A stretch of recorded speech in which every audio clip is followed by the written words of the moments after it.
গণমাধ্যমে যারা কাজ করছেন তাদেরও কিন্তু এক ধরনের বদল হয়েছে। গণমাধ্যমে এক ধরনের একটা সমন্বয় ছিল, পুরো গণমাধ্যম নিজেকে একটা কমিউনিটি মনে করত। কিন্তু আমরা দেখতে পেলাম যে রাজনৈতিক প্রভাব হোক কিংবা অন্য যে কোনো প্রভাব হোক, সাংবাদিকরা, কর্মী, শিল্পীরা তারা বিভিন্ন দল উপদলে বিভক্ত হয়ে গেছেন। তারা রাজনৈতিকভাবে একে অন্যকে হেয় করছেন, কাজ করতে দিচ্ছেন না। ব্ল্যাকলিস্ট নামে একটা বস্তু সরকারি ভাবে তৈরি হয়েছে। সরকারি যে কোনো জায়গায় কাজ করতে গেলে ব্ল্যাকলিস্ট, হোয়াইট লিস্ট ফলো করতে হয়। এবং তারপরে আমরা এটাও দেখতে পেলাম যে সাংবাদিকরা একে অন্যের বিরুদ্ধে বিষোদ্গার করছেন।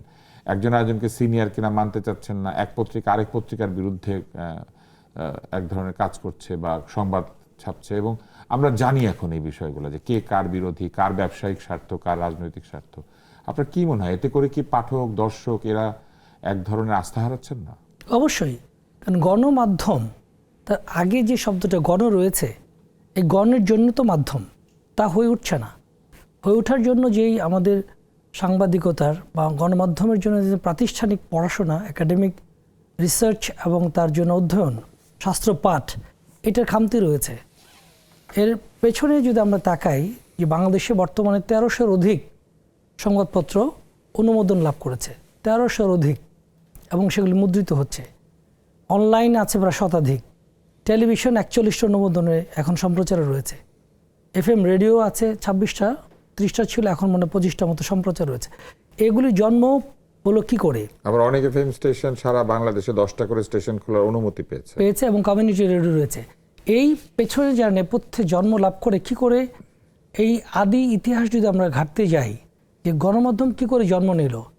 বাংলাদেশ টেলিভিশন জন্ম নিয়েছিল সরকারি খানিক আগে, আলোচনা হলো 1964 সালে সরকারি আনুকূল্যে। কিন্তু পাকিস্তান সরকার, স্বৈরাচারী সরকার, তার পক্ষে মত নেওয়ার জন্য গণমাধ্যম প্রতিষ্ঠা করার জন্য সিদ্ধান্ত নিলেন, একটা ঢাকায়, একটা লাহোরে।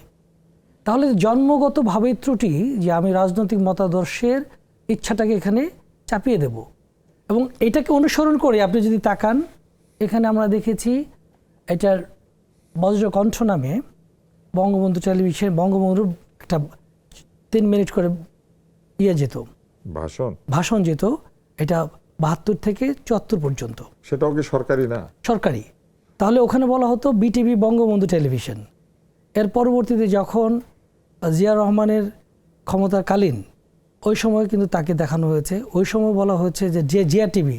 পরবর্তীতে এসছে সাহেব বিবি গোলাম বাক্স, এরশাদ সাহেবের সময় এই নামটা হয়েছে।